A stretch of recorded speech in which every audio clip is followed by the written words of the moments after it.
de Bernardo Elfman. 90.7, la radio pública. Entrevistas a la manera de Bernardo Elfman. Las voces del pueblo hablan en la radio pública. Política a fondo. Un pueblo, todas las voces. Muy buenas tardes, bienvenidos. Estamos, como bien anunciamos, en Política a Fondo, este programa donde esencialmente tiene temas de política, pero por supuesto abrimos el juego a todo lo que tiene que ver también con el medio ambiente, derechos humanos, temas sociales y la política en general. Dentro de un ratito ya vamos a ir a una de las notas que tenemos programadas semana tras semana con el Colegio de Psicólogos de Morón, Distrito 14. Este fin de semana se va a llevar a cabo una jornada sobre deportología y vamos a hablar con una licenciada que nos va a contar de qué se trata y cómo se puede participar de la misma. Así que atenti a todos aquellos que tengan algo que ver con esto y que les sirva, por supuesto, para su conocimiento y profesional. Además, muchísimos temas políticos. López Obrador, este hombre de izquierda, nace algo nuevo desde América Central al Cono Sur, como nos decía ayer, no, editorialista, el suplemento de la jornada, Hojarasca Ramón Vera, con quien hablamos en el día de ayer. Y tantísimos temas y toda preocupación que tenemos, sigue el tema de Telam. Vamos a ver si podemos hablar con alguien, ¿no? Y en el día de ayer tuvimos los protagonistas, casi 50 minutos con la edil del bloque Frente para la Victoria y Unidad Ciudadana. Esperábamos y habíamos invitado, no, al jefe de bomberos Alejandro Ibarra y al presidente también de esta institución para hablar del tema que nos preocupa y nos ocupa mucho, que tiene que ver con esta baja en el presupuesto de bomberos voluntarios de mar. 90.7, la radio pública. Entrevistas a la manera de Bernardo Elfman. Las voces del pueblo hablan en la radio pública. Política a fondo. Un pueblo, todas las voces. Semana una jornada sobre psicodeportología. Esto es realizado por el Colegio de Psicólogos de Morón, Distrito 14, y vamos a hablar con la licenciada Adriana Mírez. Adriana, ¿cómo estás? Te saludamos de la Radio Pública de Marcos Paz. ¿Qué tal? Buenas tardes, ¿cómo están? Muy bien, muy bien. Adriana, a ver, lo primero que tenemos que saber acerca de esta jornada de psicodeportología que se va a dictar este fin de semana. Sí, bueno, se va a realizar por primera vez, se empieza con el programa de la especialización dentro del área de psicología social, de psicodeportología, en la provincia de Buenos Aires. Si bien la especialidad existe hace más de 50 años y hace 26 años en el país, estaríamos organizando esta jornada de especialización, de presentación, bueno, mañana a las 10 de la mañana, de 10 a 12, y van a asistir Perdón, el sábado, ¿no? Sí, perdón, el sábado. Ahí está. Sí. Bien. En la sede del distrito de Morón. Bien. Y bueno, tenemos como primero una charla también ilustrativa desde, digamos, la importancia de la especialización en la rama, como una rama que es bastante nueva. Sí. Y también con invitados que va a estar la presidenta de APDA, que es la Asociación de Psicólogos del Deporte Argentina. Sí, ella es exactamente, Alejandra Florian, ¿no? Sí, y después dos deportistas que han representado a las selecciones argentinas de handball. Martín Viscovich, muchos años, y que nos ha representado en la selección y también como profesional fuera del país, y de fútbol, a Jorge Borelli, que también estuvo en la selección argentina y actualmente se desempeña como técnico de fútbol. Así es, más conocido como Cacho. Como Cacho, sí, yo lo dije en forma muy formal. No, por supuesto, pero al que le gusta el fútbol lo conocíamos de ese modo. Exacto. Adriana, ustedes hablan de los desafíos de la psicología del deporte. Exactamente, sí. ¿Por qué? Porque en realidad instalarnos en el área deportiva ha llevado años. ¿no? Porque es una de las últimas patas que se suma a lo que tiene que ver con la preparación de un deportista desde que inicia en su etapa formativa hasta que llega a su formación definitiva, ya sea en el deporte de alta competición, ya sea amateur y profesional. Por eso va a haber representantes de dos ramas del deporte de nuestro país, que es tanto amateur como profesional. Y en realidad el desafío un poco es por lo difícil que ha sido insertarnos, y por otro comienza el reconocimiento de la importancia de esta pata, digamos, dentro de lo que es entrenar a un deportista o la preparación de un deportista desde una mirada mucho más integral, que es como debe ser, digamos, ¿no? No hay un cuerpo por un lado y la mente por el otro. Claro. El debate cartesiano que se ha caído, digamos, ¿no? Claro. Hace 2 años, claro. Me imagino que uno de los temas tal vez que va a surgir el debate es por qué hay tanta reacción de clubes donde son de primer nivel, sus jugadores son de élite, a que participen los psicólogos dentro de estos planteles. Sí. Yo creo que es por desconocimiento a veces, ¿me entendés? Es decir, en realidad es una rama que es nueva, por eso te digo, el primer congreso aparece en Roma en el año 50, 1950, perdón, 1965, y realmente en nuestro país, hay otros países, algunos no estamos tan mal, porque en los congresos internacionales se nota como que nuestro rol se comienza a insertar, pero de alguna manera siempre queda asociado al tema de la salud mental, y aunque estemos en el siglo XXI, la salud mental pasa a ser siempre como un tema pareciera tabú, sin pensar que decir, no podemos existir, digamos, sin una mente y un cuerpo, y que vivimos emociones y situaciones de tensión, de todo tipo, en cualquier ámbito de la vida. ¿Cuánto, se hubiera, no sé si solucionado, porque a veces, como decimos nosotros, que nos gusta el fútbol con el diario del lunes, es mucho más fácil, ¿no? Claro. Pero todo lo que vivimos alrededor de la selección argentina, lo que pasó en esta pelea o supuesta pelea entre los jugadores y el técnico y demás, habiendo un psicólogo deportivo, ¿se hubiera manejado de otro modo?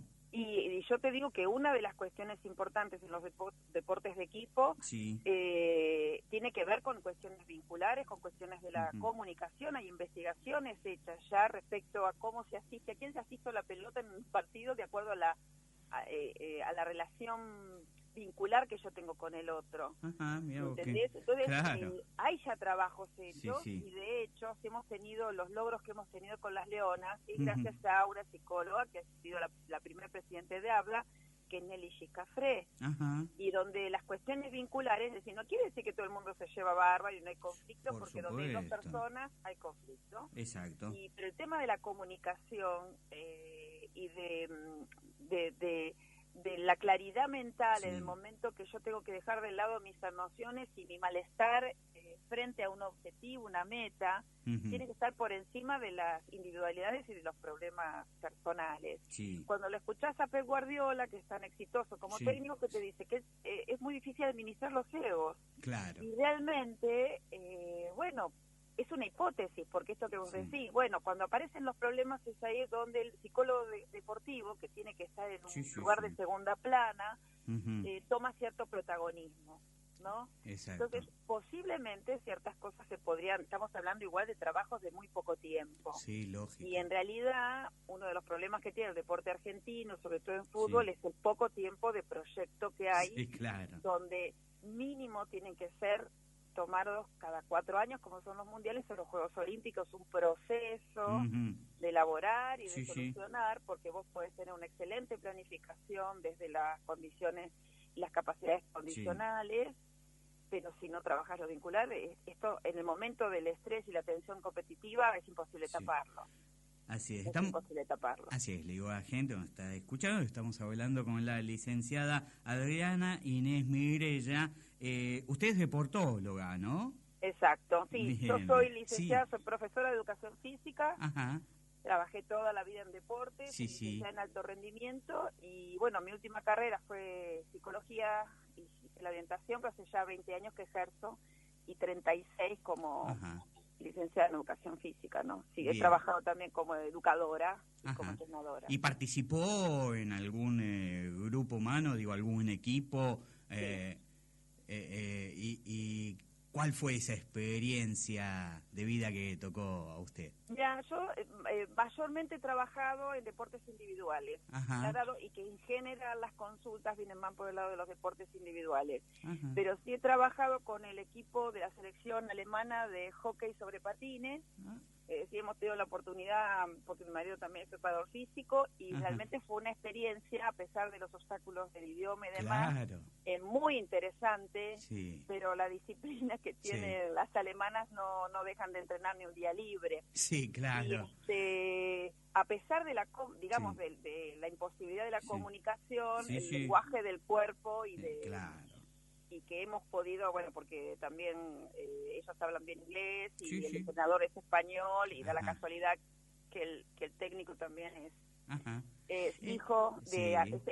italiano, hijos de argentinos, y bueno, ha sido experiencia en un mundial muy interesante, donde las Qué cuestiones bueno. del estrés Sí, claro. y se trabajan Ujú. y con muchas técnicas de mindfulness o de relajación o de Ajá. enfocamiento, de visualizaciones, y bueno, que son técnicas específicas que tienen que ver con una planificación competitiva también, ¿no? Ajá. Digo, ¿y uno entiende o cree que en Alemania tal vez está más adelantado esta situación de llevar psicólogos deportivos a un equipo que acá? ¿Y por qué se eligió en este caso una psicóloga con usted, no, desde Argentina, exportarla a Alemania? Porque hemos tenido la posibilidad de trabajar ya antes en Italia. Ajá. Entonces, bueno, a partir de este Está entrenador bien. italiano, ellos no tenían en ese momento, no podían incluir Sí, sí. un psicólogo y otro preparador físico, entonces ya habíamos viajado primero nosotros a dar talleres, Sí, sí. y una capacitación y entrenamiento, trabajos de campo,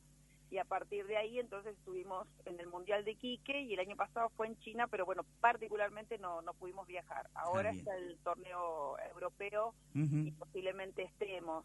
Es decir, se ha dado a partir de tantos años trabajar en el Sí, deporte. claro, Yo creo claro. que a mí me ha ayudado muchísimo trabajar en el deporte antes de ser psicóloga, Ahí entonces, está. bueno, conocemos deportistas en todos lados, ¿no? En todos lados. Así Pero es. aquí Sí. es muy interesante el trabajo con algunos deportes que son muy duros, como el boxeo femenino o el Ajá. boxeo, bueno, masculino, Sí, claro. profesional, los tenistas, obviamente, pero el deportista necesita muchísimo la Sí, parte sí, sí, sí, psicológica. sí, Y realmente decir, bueno, las resistencias poco a poco van cayendo, ¿no? Ujú. Porque se entiende cuál es el trabajo y que uno no está trabajando cuestiones sintomáticas solo cuando Sí. aparecen, pero que en realidad lo que buscamos es potenciar su capacidad y que el deportista tenga herramientas para los momentos de máxima presión. Y Sí, sí. la etapa ideal es trabajar desde la iniciación deportiva, competitiva, cuando están federados en las categorías Te hago- inferiores, Te hago para una... que cuando Sí, llegue a ser sí, un deportista Sí. de élite, sí. el camino ya esté allanado, Claro. no después. Digo, lo que parecería en Argentina, que hay más responsabilidad en esto de llevar adelante un psicólogo deportivo en juegos individuales y no tan grupales. ¿Puede ser así hoy por hoy? En general hay más demandas, por lo menos en la experiencia que yo he tenido, Sí. de deportistas individuales. Claro. En general, pero gracias a Dios, digamos, en estos 20 años, la convocatoria va increyendo. Gracias a Dios va increyendo. Y, por ejemplo, hay clubes Sí. grandes que tienen psicólogos en las categorías por ahí inferiores, cuesta Ujú. más por ahí en las, ya cuando son, bueno, categorías o profesionales Sí, del sí, sí. deporte, que generalmente el que convoca suele ser el técnico.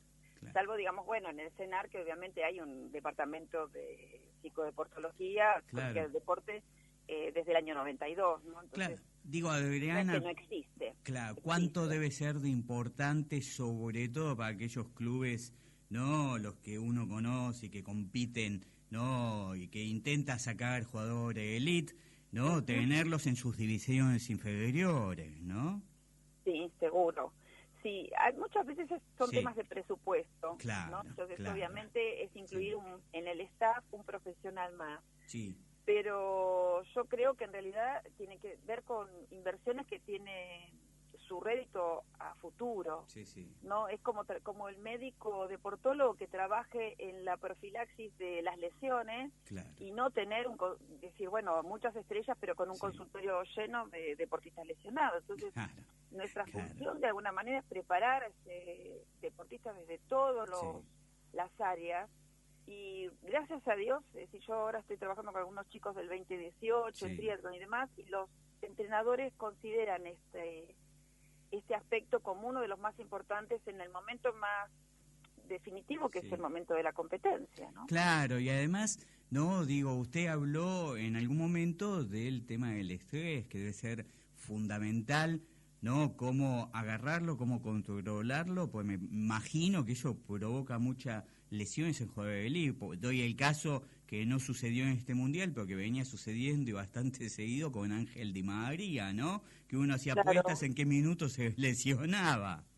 Claro, bueno, sí, es decir, funcionamos como un todo, hay un rama Claro, de la medicina que esta integración mente-cuerpo, cuando no es una cuestión de lesión traumática, donde, bueno, la lesión es evidente porque es una lesión típica por el alto contacto que va teniendo un deportista de pronto en un mundial con la sucesión de los partidos. Sí. ¿Cuántas veces hay lesiones subclínicas o manifestaciones psicosomáticas que tienen que ver con la cuestión emocional?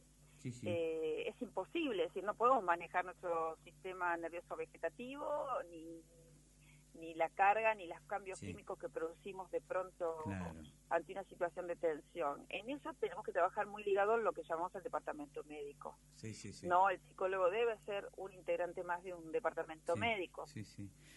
Adriana, estamos en pleno mundial, Argentina quedó afuera, esto sigue, ¿no? A pesar de, ¿no? Que no, ya no lo vemos con la atención y con la sonrisa que podíamos ver mientras, bueno, intentaba Argentina dar un pasito más. Pero hablando de la psicología deportiva, ¿tenés idea y estadística de cuántos planteles del mundial tiene un psicólogo deportivo? La verdad, la estadística no lo sé, pero Brasil siempre tuvo. Colombia, Peckerman fue uno de los entrenadores que siempre convocó, que estuvo Marcelo Rosé con las juveniles de 2002 y con el plantel de Colombia, es decir, un psicólogo argentino. Era el único psicólogo argentino trabajando afuera en el último mundial. Alemania sí sé que lo tiene, porque en fútbol en eso invierte. ¿Cuánto necesitó en esta época, digo?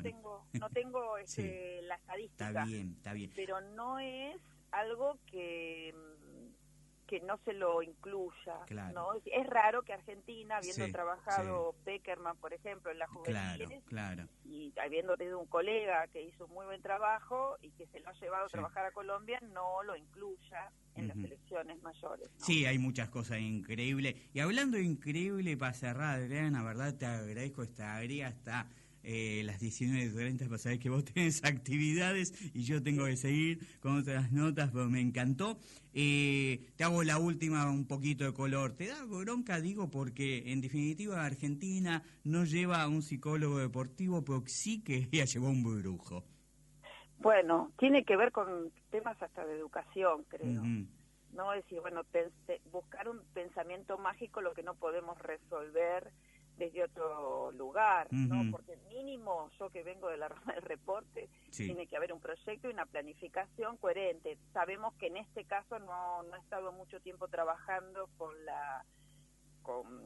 mucho tiempo como para ver resultados, pero me da pena particularmente que no se lo convoque a profesionales que están de esta especialidad, pueden ayudar mucho más, pero de alguna manera tiene que ver con temas de prejuicios y de educación, pensando que de una manera mágica esto se resuelve, y es muy triste. Es muy triste. Es como que no lleven un médico, un deportólogo, y bueno, no sé, vayan a buscar no sé, un amuleto para curar lesiones. Sería lo mismo. Claro, ahí está. Adriana, mire ya, por último y cortito, digo, esto es el sábado 7 de junio, repetime horario, dirección. Sí, es en el Colegio de Psicólogos de Morón, Mitre 856, No, 858. No, 656. Perdón, 656. Ahí está. A las 10 de la mañana. Es Perfecto. una entrada libre y gratuita, lo que es conveniente por ahí es que se inscriban previamente. Ahí está. Directamente con la página del Colegio de Psicólogos. Bien. Con PSI14. Sí. Y bueno, los que estén interesados, va a ser una charla. ¿Puede amena. participar cualquier interesado o tiene que estar ligado al deporte? Mira, hemos abierto el juego porque hubo algunos, como las prácticas, Sí. se ha convocado gente de los municipios, de directores de deporte y demás, bien, porque bien. la parte práctica del segundo año que duraría la carrera en realidad no se hace en lugares de salud, sino en instituciones deportivas. Sí, bien. Así que sí, después, digamos, como no va a ser una actividad un poquito más amplia en ese sentido, ¿no? Sí. Así que si se anotan previamente, sí, no hay problema, se pueden anotar y que estén ligados, digamos, a la actividad, por lo menos desde el deporte, ¿no? Ahí está. Adriana, ahora sí, muchísimas gracias. No, a ustedes y gracias por el espacio.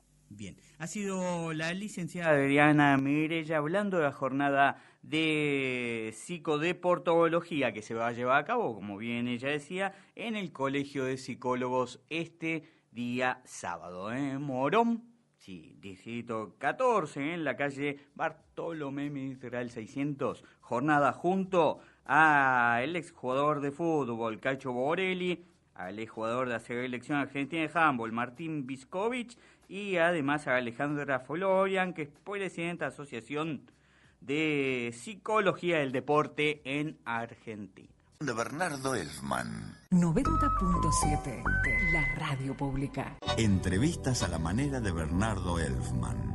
Las voces del pueblo hablan en la radio pública. Política a fondo. Un pueblo, todas las voces. Ahora vamos a ir con unas voces que pasaron por la mañana, sí, en la mañana con vos, lo hicimos junto a Charlie Escobar, ¿no? Que hoy no estuvo, le mandamos saludos, esperemos que esté todo bien. Lo de su chico fue a hacer algunos exámenes médicos. Estuvimos con lo que pasó el último domingo en México, estamos hablando del triunfazo de la izquierda, de AMLO, Andrés Manuel López Obrador, así como se lo conoce, y queremos hablar con un periodista mexicano. En este caso lo hicimos con Ramón Vera.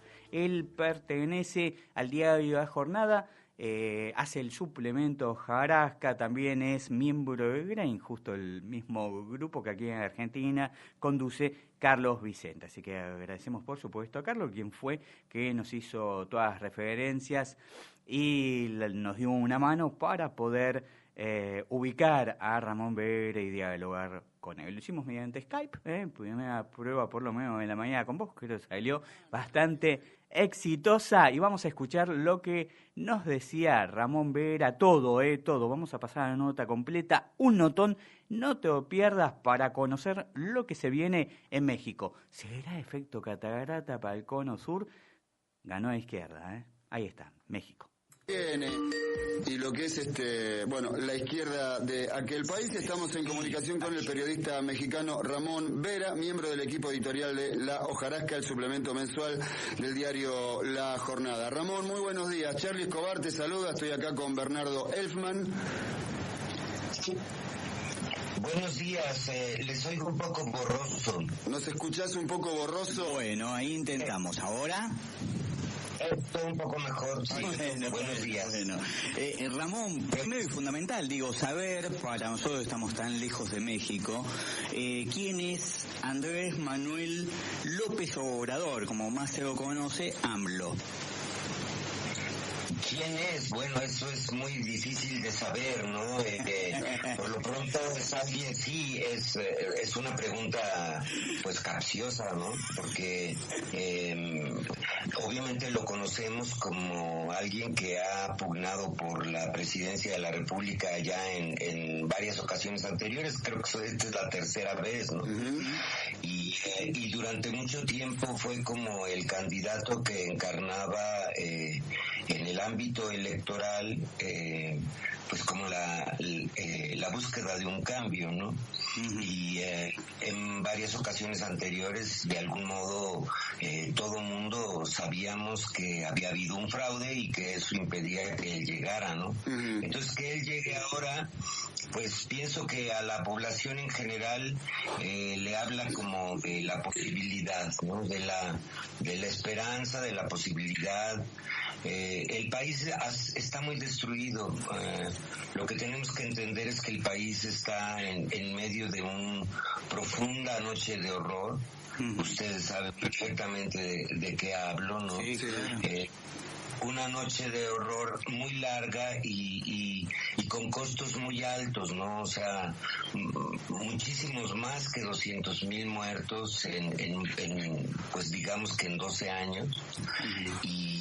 Y desaparecidos también una cantidad brutal. Las cifras varían mucho, los desplazados internos igualmente son muchísimos, y los exiliados, es decir, sí, migrantes se les dice, pero migrante es una categoría que acaba siendo muy difusa, ¿no?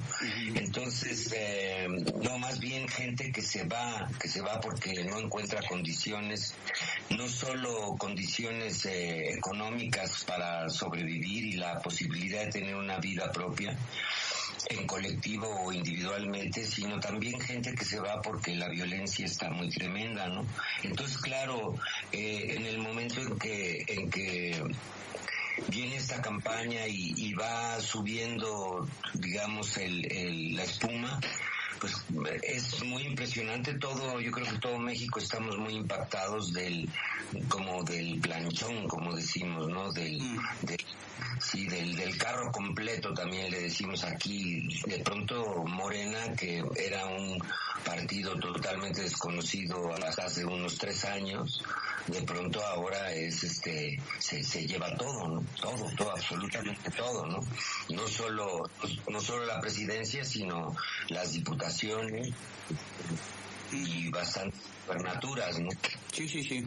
Ramón, mencionaste una serie de situaciones que está atravesando México, la situación económica, el conflicto con el narcotráfico, la relación con los Estados Unidos. ¿Cuál de todos estos es el mayor desafío que tiene que enfrentar el nuevo presidente? Pues mira, el más inmediato y el más sangrante, así en la imagen literal, es justamente dice mucha gente aquí, que le bajen a la matazón, ¿no? Que le bajen a la matazón y que la gente pueda tener una vida cotidiana, pues bastante más fluida, ¿no? Y eso yo creo que pesó muchísimo en el ánimo de la gente para tener una respuesta de voto tan alta. 53% se llevó López Obrador, según entiendo, ¿no? Y estamos hablando de 35 millones de votos, ¿no? Ramón, ¿qué país ves de acá para adelante, pensando además que en los últimos 71 años o 70 años gobernó un mismo partido, el PRI? Bueno, mira, es pronto para decir, pero cuando hubo el primer cambio, que fue cuando entró el panista Fox y después lo continuó otro panista, Calderón, pues los cambios fueron muy tremendos. O sea, la gente estaba muy ilusionada con Fox. Obviamente la gente que estamos en el campo crítico no, pero mucha gente de la clase media estaba ilusionadísima con Fox. Y de pronto hubo un cambio y la gente dijo, bueno, sí se puede quitar al PRI, y era algo fantástico ver a la gente como sintiendo eso mismo que les digo ahora, la posibilidad, ¿no? Ahora con López Obrador hay más que eso, porque supuestamente López Obrador encarna un cambio, pues vamos a decir, parecido a lo que han sido los gobiernos progresistas de América Latina del Cono Sur, ¿no? Claro. Es curioso cómo nosotros como que vamos después, ¿no? En esto, y como que estuviéramos entrando a la vuelta que ustedes ya vieron, ya vivieron en estos años, ¿no? Bueno. Sí. No, te quería preguntar precisamente por eso, ¿cómo es la izquierda mexicana? ¿Es una izquierda chavista? ¿Es una izquierda más moderada? ¿Cómo es? La verdad no entiendo como categorías como decir una izquierda chavista o más moderada, no lo entiendo. Yo creo que las izquierdas en el mundo son tantas como ahora sí que como movimientos hay, ¿no? Uh-huh. Pero lo que yo te podría decir más bien es que aquí hay un componente que es muy importante, que es el componente como de una clase campesina, indígena, que de algún modo perfila y delinea muchas de las visiones que ha tenido México en su izquierda en los últimos años, en el campo crítico, vamos a decirle así, que se van desdibujando como todas estas maneras como más cuadradas de enfilar las cosas, ¿no? Yo creo que aquí, pensando en lo que está ocurriendo ya de por sí, por ejemplo, para nosotros dentro del país y por mi trabajo, tanto en Hojarasca como en Grain, ¿no? Que es, yo soy colega de Carlos ahí en Grain. Sí, Carlos Vicente. De Carlos Vicente, sí, disculpa. A partir de eso nosotros estamos inmersos en el mundo campesino, en el mundo indígena, además en la crítica de todo lo que son los megaproyectos, en la crítica de todo lo que es el operar de las corporaciones capitalistas y por supuesto de todo lo que significan esas corporaciones junto con los gobiernos a nivel internacional, ¿no? Y esto significa un ataque brutal contra capas muy amplias de la población. Uh-huh. Este ataque implica del otro lado, es decir, del lado de la gente, como una serie de luchas impostergables, de luchas ineludibles, uh-huh, que no son ni siquiera pasan centralmente por lo ideológico, sino que pasan centralmente por la sobrevivencia.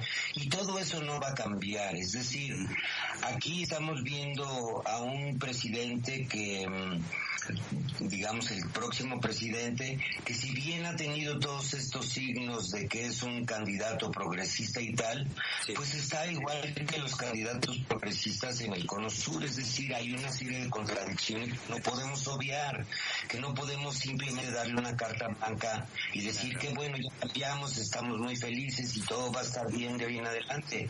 Eso en ningún caso es posible. O sea, el día después, ¿quién apaga las luces, como dicen? O sea, nunca la gente no se ocupa de eso, ¿no? Claro. Y yo creo que nosotros tenemos como izquierda una responsabilidad muy grande en ocuparnos de eso justamente, ¿no? Sí. Nuestra labor es ocuparnos de este tipo de cuestiones en donde si vemos las contradicciones de López Obrador, pues ahí están, no las podemos obviar. Tiene unos secretarios que dan susto también, ¿no? Por ejemplo, uno que está muy ligado a Monsanto, ¿es así? Son dos en realidad, porque sí, son dos, en realidad uno ligado al otro también, ¿no? O sea, porque está Alfonso Romo, que es un empresario y que al mismo tiempo ha sido fundador de algunas empresas importantes cercanas a lo que es la biotecnología. Claro. Y él es ahora el jefe de gabinete, ¿no? Es un cargo que antes no había en México, pero que es como el presidente del Joint Chief of Staff, ¿no? Es como el que tiene, ahora sí que las cartas casi como el secretario particular, pero con una función muy pública, ¿no? Sí, sí. Y por otro lado, Víctor Villalobos, que pues él ha sido muy cercano a Monsanto, sí, ¿no? Y obviamente son promotores de lo que es Monsanto, y vamos a ver cómo funciona. Por lo pronto yo oí unas declaraciones ayer de Víctor Villalobos que me sorprendieron muchísimo. Le preguntaron por la soberanía alimentaria, algo que ya es como una discusión pública que se está teniendo a nivel mundial gracias a la vía campesina y a una serie de movimientos sociales y campesinos en todo el mundo. Y él dice, bueno, es que la soberanía alimentaria también se puede lograr importando alimentos. ¿Por qué vamos a cerrarnos a que importando alimentos nosotros podamos tener una soberanía alimentaria plena? Y uno dice, perdón, O sea, ¿cómo? Claro. O sea, no. Claro. Es una Por Dios. contradicción enorme. Ramón, hay un detalle, digo, en los gobiernos progresistas, pasó acá con Cristina, con Lula, con Correa, que, a ver, ¿es complicidad de estos sectores o no entienden nada de eso? Es difícil decirlo. Hay una cosa que es muy clara con López Obrador y que es hasta ahora, digamos, ahora sí que el beneficio de la duda está en que hasta ahora todas las investigaciones que le han hecho no han encontrado ninguna, digamos, una concreción, una evidencia de corrupción, ¿no? Sí. Entonces tiene una reputación de honestidad, como que eso pesa también en el ánimo de mucha gente, ¿no? Sí. Entonces, bueno, yo de pronto quiero pensar, y es horrible lo que voy a decir, que no entienden nada, ¿no? Sí. Pero, claro, pero en el caso de Villalobos o en el caso de Alfonso Romo, yo creo que ellos entienden todo y les arrasan colmillos, les arrasan colmillos, ¿no? Sí.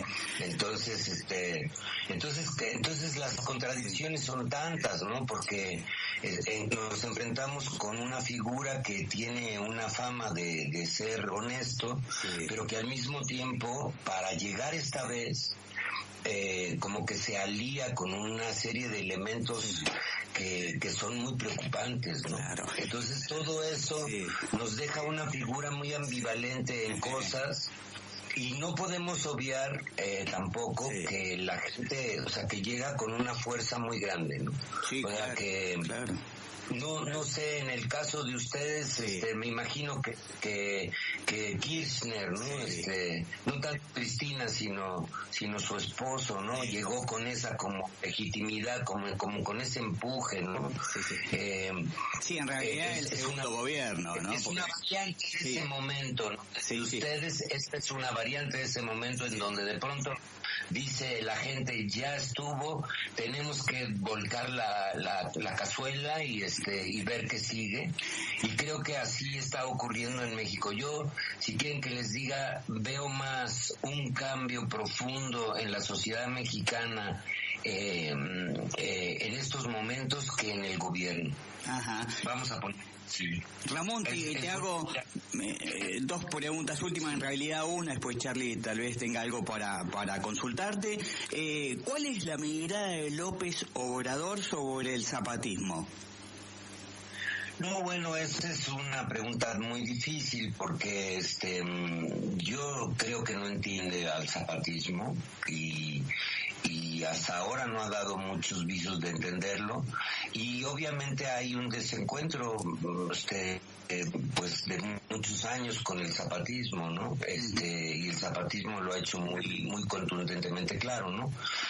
No sé qué va a pasar ahora. Hay algo que pesa en la memoria de los zapatistas, que es que ahora él, entre sus secretarios, bueno, por lo menos el periódico Financiero lo da como el nuevo secretario de Educación, está Esteban Moctezuma, que era el secretario de Gobernación en un momento del presidente Zedillo, en donde incluso se pactaron unas reuniones con los zapatistas en 95, entonces iba a ir el secretario de Gobernación a visitarlos, era Esteban Moctezuma, y en vez de que llegara el secretario de Gobernación, llegaba el ejército atacando, ¿no?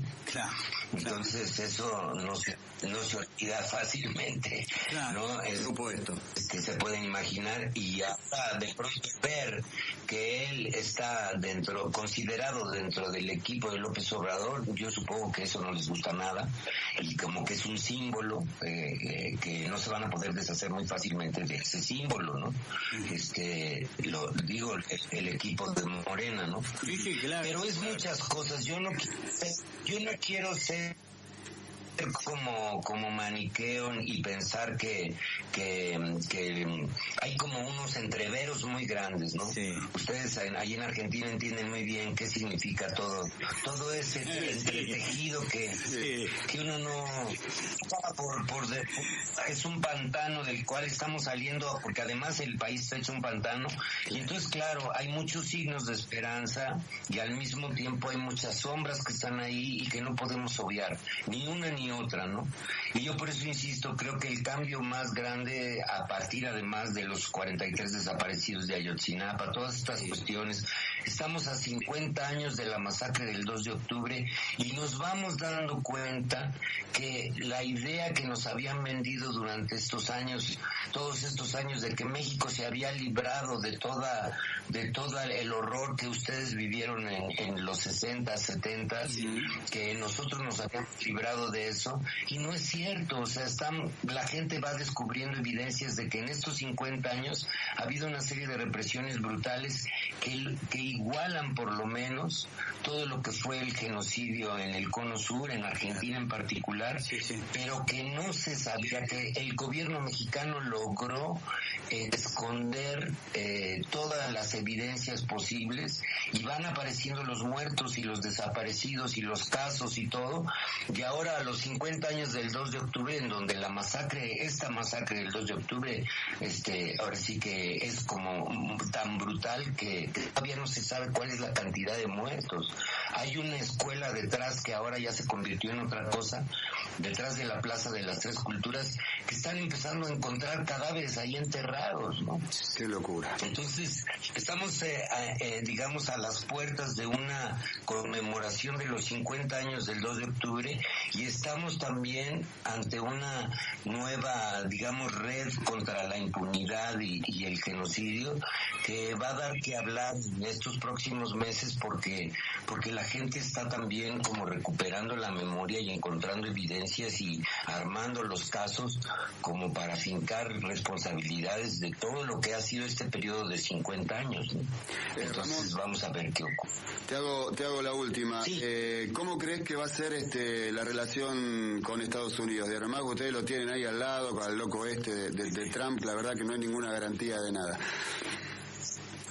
No es ninguna garantía de nada, y la verdad no sé cómo va a ser la relación. Yo creo que va a ser ríspida, porque López Obrador, entre otras cosas, como que no se deja, ¿no? O sea, no es alguien que sea muy diplomático.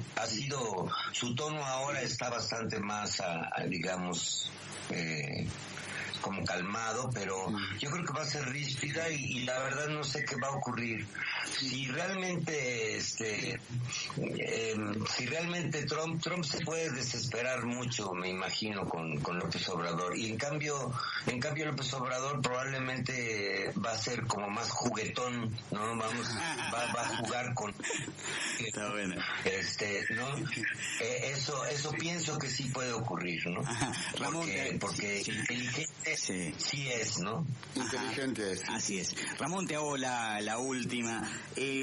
Para nosotros, ¿no?, que haya ganado López Obrador, más allá de todo lo que se puede decir, lo que estás planteando vos, es una bocanada de aire limpio, ¿no?, para América Central, América Latina. Más aún lo que estamos sufriendo, ¿no?, con el gobierno de Mauricio Macri, nosotros aquí en Argentina, y de Brasil con Michel Temer, ¿no?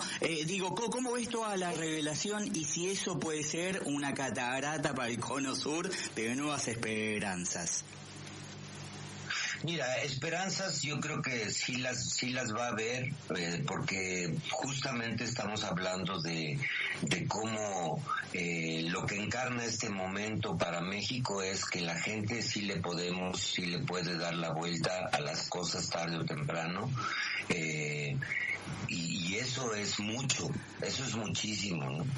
Entonces, claro que yo creo que va a abrir esperanzas de que los procesos ahora en América del Sur, en todo el Cono Sur en particular, en Argentina y en Brasil, pueden dar la vuelta también, ¿no? Nosotros aquí estábamos sumidos en una cosa así pero de veras se cortaba la realidad con cuchillo todas las mañanas, ¿no? Era tremendo, ¿no? Y sigue siéndolo, pero simplemente el cambio, sentir que del otro lado no hay el enemigo brutal que ya sabemos que es el enemigo brutal, sino que podemos tener el beneficio de la duda. Wow, es un respiro, como ustedes dicen, y eso no lo podemos tampoco dejar de lado, ¿no? Entonces yo pienso que va a abrir un momento como de relación. Yo creo que él va a voltear los ojos quiero suponer que el gobierno de López Obrador va a voltear hacia América Latina como para fortalecer, ¿no? Si fuera inteligente en verdad, yo creo que acabaría siendo un estadista que promoviera como una vinculación muy fuerte de América Latina, ¿no?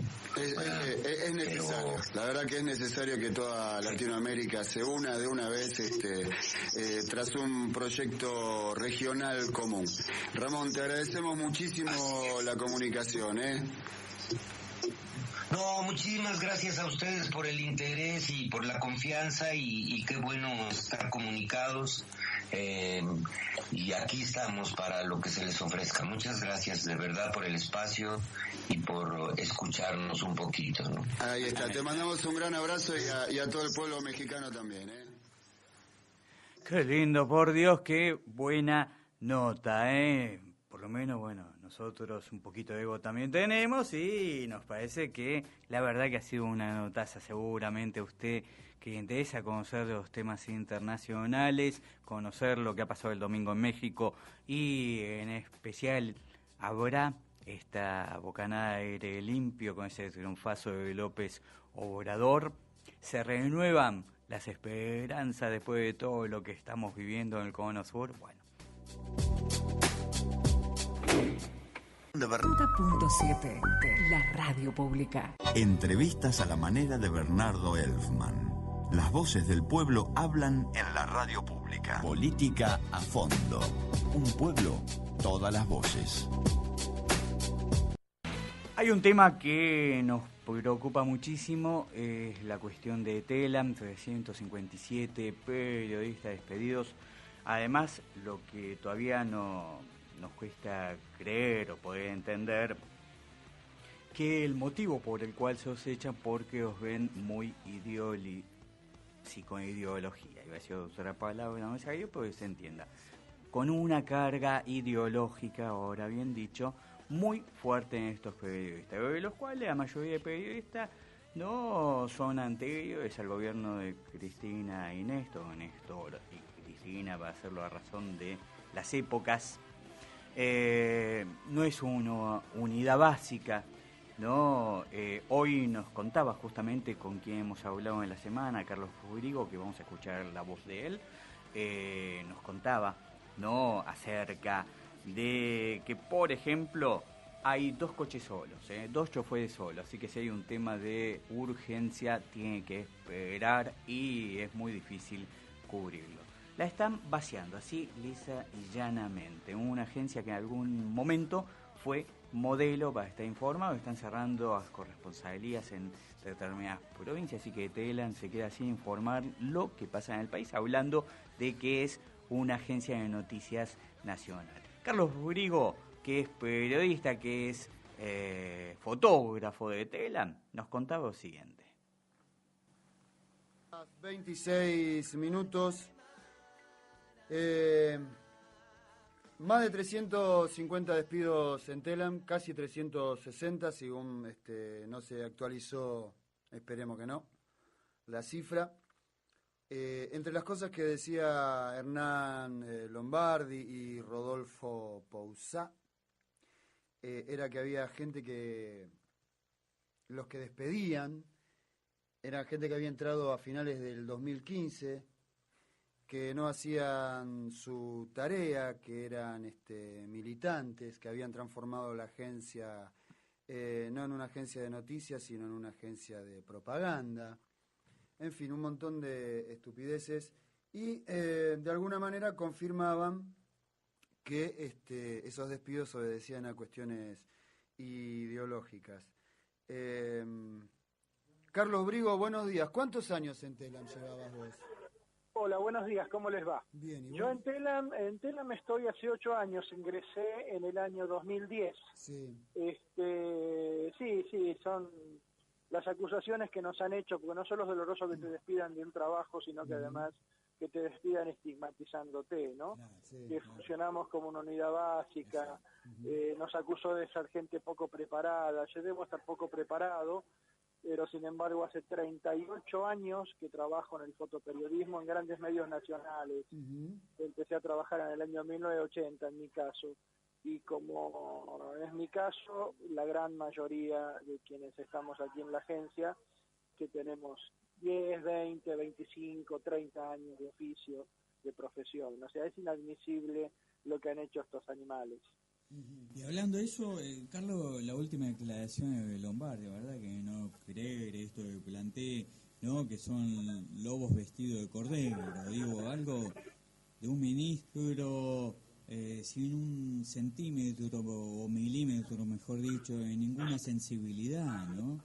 Es una cosa inaceptable. Sí, bueno, lobos vestidos de cordero han sido estos delincuentes que nos gobiernan durante la campaña presidencial allá por el 2015, donde dijeron absolutamente, cometieron fraude en definitiva, dijeron que iban a hacer todo lo contrario de lo que luego hicieron, que iban a generar empleo, que íbamos a vivir mejor, en síntesis, y en definitiva estamos viviendo todos mucho peores. Esto, el núcleo duro y la oligarquía argentina, que es un 3, 4, 5% de la población. El resto estamos nosotros despedidos, la gran mayoría sin trabajo, con trabajos precarizados, gente que con trabajo que no le alcanza el trabajo, no le alcanza el sueldo de su trabajo. O sea, estamos mucho, mucho peor con esta transferencia de ingresos del sector productivo hacia el sector financiero. Es tremendo lo que están haciendo estos tipos. Entonces, que nos vengan a acusar a nosotros de militantes que tenemos, cada uno tiene su ideología política, por supuesto, somos seres subjetivos, todos somos seres políticos, ellos también. Exacto. Por supuesto, y no te pueden rajar por eso. No, pueden hacerlo, pero bueno, es absolutamente ilegal, como todo lo que están haciendo en el país, es ilegal lo que están haciendo en el país.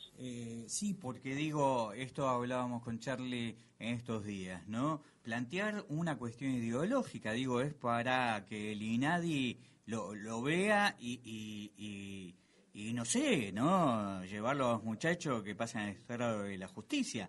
Porque es que van a ir a la justicia. Yo necesito que me digan, que me muestren una prueba en que yo, por ejemplo, en mi caso, interferí en las cuestiones profesionales dada mi ideología política. Yo soy peronista, sí, y se los dije desde el primer día cuando asumieron. Al presidente de la compañía me lo crucé en un evento, me presenté, nos conocíamos, porque hace 30 años que yo trabajo, él está en los medios también desde toda la vida, me presenté, lo felicité, le di la bienvenida, le manifesté que ojalá podamos trabajar. Yo soy peronista, pero soy profesional hace 38 años, hace 30 en ese momento, no, hace 36 en ese momento. En ese momento 36, sí. Para lo cual me manifestó, quédate tranquilo, venimos a trabajar, queremos una agencia moderna, pluralista, federal, queremos hacer algo así como la BBC de Londres, en fin, bueno, es una paparruchada. Carlos, y digo, más allá de los despidos, ¿hay alguna otra motivación, la censura? Sí, censura, bueno, sí, por supuesto, claro. Yo como editor de fotografía tengo audios en mi poder que ya los vamos a empezar a difundir, donde las autoridades de la empresa me piden concretamente que no cubramos la protesta social. Si no cubrimos la protesta social, donde el país es toda una protesta social, entonces ¿para qué estamos? O sea, ¿el periodismo de qué va entonces? ¿Qué es el periodismo para estos señores? Y bueno, evidentemente el periodismo para estos señores es lo que hace el poder económico, los grandes medios de comunicación, que está en manos de un grupo que concentra el 98% de los medios, o sea, tapar absolutamente todo y vendernos que estamos en el país de las maravillas, en Disneylandia. Además, están llevando al desguace a Telam porque, digo, nos quedamos sin la información de la totalidad del país con estos despidos. Sí, por supuesto. Mirá, han cerrado, no tengo el número exacto, pero creo que 5 o 6 corresponsalías en las provincias. En Chaco, por ejemplo, había 2 periodistas que los han despedido también. Y eran los únicos 2 periodistas de alcance nacional. No digo con esto que no haya otros periodistas en el Chaco, por supuesto que los hay, portales, diarios, televisión, TV comunitarias, pero estos 2 periodistas de Chaco, de Telam, nos enviaban la información a Central y a su vez nosotros la redistribuíamos a todo el país. De este modo no vamos a saber qué es lo que pasa en el Chaco, no nos vamos a enterar de las sequías ni tampoco de la desnutrición infantil, entonces vamos a terminar creyendo que el Chaco es Noruega, que es un país perfecto, de primerísimo mundo, con una sociedad avanzadísima. Es lo que pretenden estos tipos, no informarnos para que terminemos creyendo que vivimos en el mejor de los países del planeta. Y eso es tremendo porque nos quita el derecho a la información, que es un derecho humano.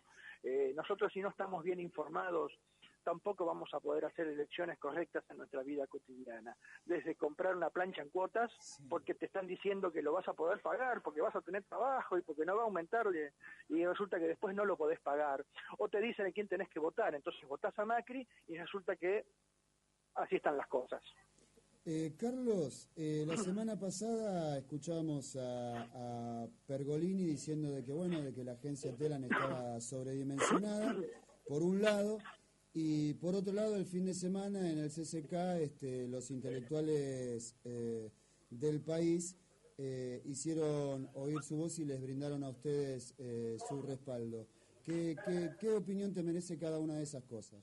Bueno, las cosas van surgiendo, las cosas de a poco se van conociendo. Los intelectuales en el CCK no solo nos brindaron su apoyo, sino que vieron en carne propia cómo ejercieron la censura cuando uno de los intelectuales le dio la palabra a uno de los despedidos de Telam y la organización, el gobierno de la Nación, a través del Ministerio de Cultura organizador, les cortó el sonido para que no puedan expresarse.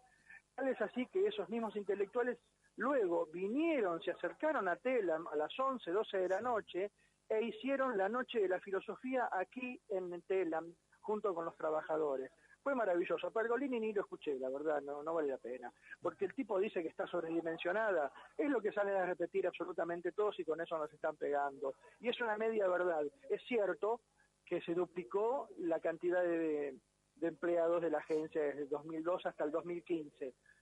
Pero también es cierto, y eso no te lo dicen, que se duplicó porque se crearon nuevos servicios, se adquirió tecnología, se creó un sector audiovisual que provee de noticias por televisión para los canales del interior, se creó una radio que transmite las 24 horas con informativos a nivel nacional cada media hora, se creó un reporte nacional, es un diario en papel que salía con todos los diarios del interior como un suplemento, se creó un suplemento de cultura, etcétera, etcétera. Y para eso se necesita incorporar trabajo, se necesita incorporar gente, técnicos, locutores, periodistas, camarógrafos, obvio que se duplicó la planta. Es más, necesitamos más gente, porque lo vemos en la vida cotidiana. Salimos a hacer notas y hay 2 choferes nada más a la mañana.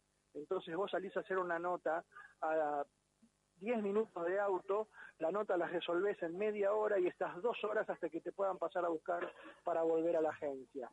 O sea, un absurdo total. Estos tipos están mintiendo como hacen absolutamente todos. Fantástico, digo, lo que estás reflejando, que estás diciendo y toda la solidaridad, Carlos, con vos, con todos los compañeros de Telam, de este sistema de medios públicos de Marcos Paz. Muchas gracias. Les agradezco mucho y bueno, hay que seguir peleando. Hay que seguir peleando, Carlos. Los brazos no hay que bajarlos nunca, jamás.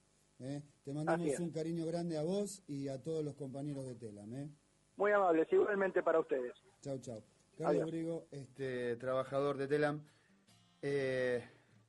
38 años de periodismo, fue fotógrafo de Diario Popular, trabajó en distintos medios, en fin. ¿Qué más podemos agregar? Profesional de la hostia, digo, y después empiezan, no, porque es una unidad básica. Sí. La verdad que son unos mentirosos, Miente, que algo queda, como decía Goebbels, desgraciadamente. La marcha que fue multitudinaria respaldando a los trabajadores de Telam y Radio del Plata. Vamos a ir con lo que pasaba el día de ayer en Los Protagonistas. Sabe que es un resumen, puede seguir todo el programa en virtual entrevista. Estuvo ayer la edil Alejandra Tacconi, fundamentalmente hablando de este subsidio que recibe como presupuesto anual los bomberos, que es un porcentaje de los seguros y que de anoche a mañana era 1.600.000 y faltaron 600.000 pesos, así nomás. Esto decía Alejandra Tacconi ayer en Los Protagonistas. Un tema central, ¿no? ¿Qué pasa con el dinero que tiene que ir a bomberos voluntarios? Ya vamos a estar hablando con ella, por eso iba a estar también el jefe de bomberos y Alejandro Ibarra, ¿no? El presidente y Alejandro Ibarra, jefe de bomberos. No pudieron, ayer tuvieron, ¿no?, una de las tantas cenas y agasajos que tuvimos bomberos, pero parece que tuvimos un inconveniente, ¿no? Y bueno, me llamaban hace un ratito y no pudieron estar presentes. Mandamos un fuerte abrazo y saludo y ojalá que eso se corrige. Ya empezamos a hablar de ese tema con Alejandra Tacconi. La saludamos primero. Gracias por acompañarnos. Bernardo, un gusto como siempre estar acá. A la gente de Marcos Paz, el agradecimiento por invitarme siempre. Y bueno, sí, a ver, vamos a arrancar ya con el tema, uno de los temas que se trató, que fue aprobado no por unanimidad, lo que fue una cuestión que tenía que ver con los articulados, pero no con los considerandos que Cambiemos se abstuvo, como en tanto en otros temas que después vamos también a comentar. Pero este tema esencialmente los bomberos, estaba toda la plana mayor de bomberos, muy preocupados sobre un dinero que les tiene que ir del presupuesto, ¿no?, que ellos tienen, que es una póliza que ellos tienen un porcentaje que va a todos los bomberos del país, y en este caso son casi 600.000 pesos menos anuales, pero todavía no hay indicación de que se haya modificado esa ecuación y ya le llegó menos esa cantidad de dinero. ¿Cómo es el tema, Ale? Sí, Bernardo, mirá. Esto es una ley nacional que es el 0,05 sí, de las pólizas de seguro, menos las de vida, por cada una que nosotros pagamos, por cada póliza de seguro, ¿no es cierto? Que eso va a nivel nacional, es como si fuese a un pozo, y de ahí se divide para los 1.000 cuarteles de bomberos. Con eso es con lo que se financian los cuarteles de bomberos de toda la República Argentina. Sí. De ese dinero a Marcos Paz llegaba en cifras, uno no lo sabe perfectamente, pero con ese dinero Marcos Paz hacía la planificación de cómo iba a trabajar durante el año. Claro. Más allá de que veíamos que en estos últimos 2 años cada vez era menos, y encima se veía que, dada la inflación y todo lo que vos tenés atrás, los aumentos y todo, cada vez alcanzaba menos. El intendente crea la tasa solidaria, que la votamos en el Consejo Deliberante. ¿Te acordás que se pidió claro, una extraordinaria en enero, los otros bloques, para derogarla, para decir que no? Nosotros sosteníamos nuestra posición, que es la tasa solidaria con que ayudamos a bomberos, con que ayudamos a hospital. Esto es lo único que recibe bomberos hasta ahora. ¿Por qué? Porque el subsidio del año pasado, ellos tenían un subsidio que, por ejemplo, era para comprar un vehículo. Sí. Ponele que fuese, vamos a hablar en cifras que puedan ser, 1 millón de pesos. Sí. Ellos tenían permiso para comprar un vehículo en el cual presentaban papeles para comprar ese vehículo, todo se podía traer de afuera, y mientras el valor fuese ese, se rendía del 1 al 30 de abril, por ejemplo. Todo esto te lo explico porque me lo han ido explicando. Claro. Y aparte porque hace 4 años que vengo trabajando con bomberos en la parte social. Entonces, de golpe y porrazo, el año pasado lo rinden el 20. Sí. Se considera que no estaba dentro de tiempo, y eso que era del 1 al 30, por lo cual ellos reciben muchísimo menos, reciben una cantidad muy inferior. O sea que lo planificado que tenían que hacerlo en el año, lo hicieron gracias a los socios, al municipio a través de la gente que paga las tasas municipales y a través de las ayudas que van recibiendo de rifas, de bingos, porque no hay una sola persona que no colabore con Bomberos. A ver, Bomberos es una institución, es la comunidad de Marcos Paz, es algo muy reconocido, al igual que un montón. Pero ¿quién, como digo siempre yo, quién podría abstenerse a apoyar a Bomberos? Así es. O sea, se habla hasta de situación patética, se habló de hasta situación patética en Bomberos, porque los bomberos estaban en el Consejo Deliberantes. Esto planteó, cuando dice patético, planteó el concejal Carlos Alberta, presidente de Cambiemos, y que llamó mucho la atención, ¿no? Y sé que hay todo un rubrum en Cambiemos por esta cuestión también, porque alguno off the record me decía, ¿cómo hago yo para dar la cara, no, a Bomberos cuando mi presidente de bloque sale y plantea determinada cuestión? Sí, yo calculo que, a ver, conociéndolo a Carlitos, no creo que lo haya dicho con alguna intención de lastimar ni nada por el estilo, porque conociéndolo, pero lo dijo. Claro. Entonces, estaban todos los bomberos, familiares, Papa, ¿no? claro. En esta defensa entonces, del gobierno nacional o provincial. Entonces hay que tener muchísimo cuidado, porque Bomberos salió dolido, porque vos le mirabas las caras, porque eran las mismas caras que vos ves la noche de los accidentes, que ves las noches que vamos al hospital, la noche que vamos a los choques, a los incendios, a lo que sea. Entonces, vos en Bomberos, cuando yo decía, cuando vos vas a presentar un proyecto, cuando vas, o sea, siempre vos tenés que saber dónde estás parado. En esto no solamente sabías dónde estabas parado, sino que tenías el corazón puesto entero, porque estamos hablando de una institución donde se quedaría sin nada. O sea, ¿quién podría negarle a Bomberos? Me llamó muchísimo la atención que se abstengan a votar algo, votar el articulado y no votar los considerandos. Los considerandos dicen que le pedimos, que se le pide a la ministra de Defensa que tenga en cuenta la situación de no achicar el presupuesto de Bomberos para poder seguir haciendo lo que hacen, para poder seguir atendiendo a cada uno de los familiares nuestros que han tenido una situación así, para poder llegar a donde tienen que llegar. Están proyectando. ¿A Bomberos, Ale, le llegó alguna indicación, le llegó algún porqué de esto? No, es una... Cuando van a recibir el dinero y se dan cuenta, reciben menos plata, no, eso es todo. Indudablemente no le llegó el dinero tampoco, por lo que yo sé todavía no ha llegado el dinero, y a todos los bomberos y a todos los cuarteles. Lo que pasa es que no todos los cuarteles tienen el mismo apoyo que tienen en Marcos Paz. O sea, eso se le puede preguntar a Bomberos y decir, no tienen el mismo apoyo. Sí podemos dar fe que desde los consejos deliberantes, de todos los distritos se está haciendo el apoyo a Bomberos. Desde la Cámara de Diputados y Senadores de la provincia de Buenos Aires llegó el otro día el comunicado donde exponen ante la ministra de Defensa esta situación en grave situación. O sea que no es algo que a uno se le ocurre decirlo, presentarlo, sino que podemos decir que sabemos dónde estamos parados, sabemos cómo es la situación.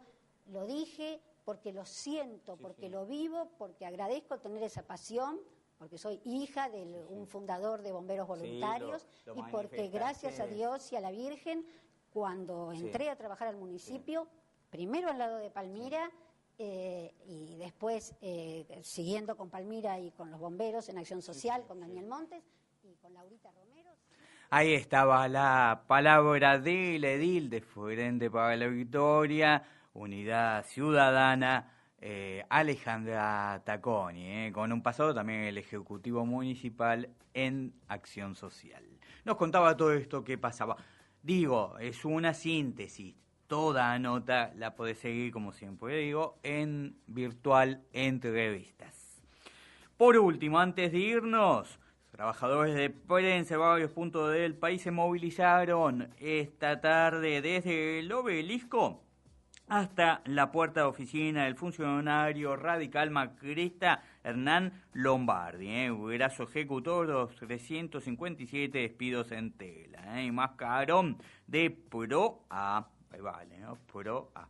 de proa de las políticas que conllevan un vaciamiento de los medios públicos. Además, movilización incluyó el reclamo por los 54 despidos en Radio del Plata, casi a mitad de su planta, a quienes además ni siquiera les pagaron su correspondiente indemnización.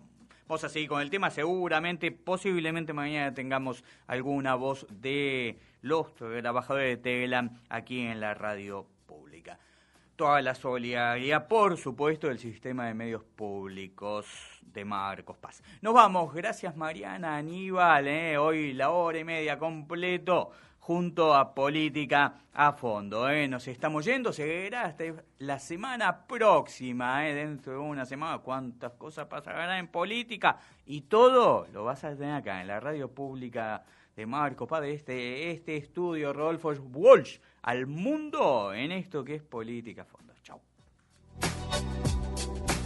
90.7, la radio pública. Entrevistas a la manera de Bernardo Elfman. Las voces del pueblo hablan en la radio pública. Política a Fondo.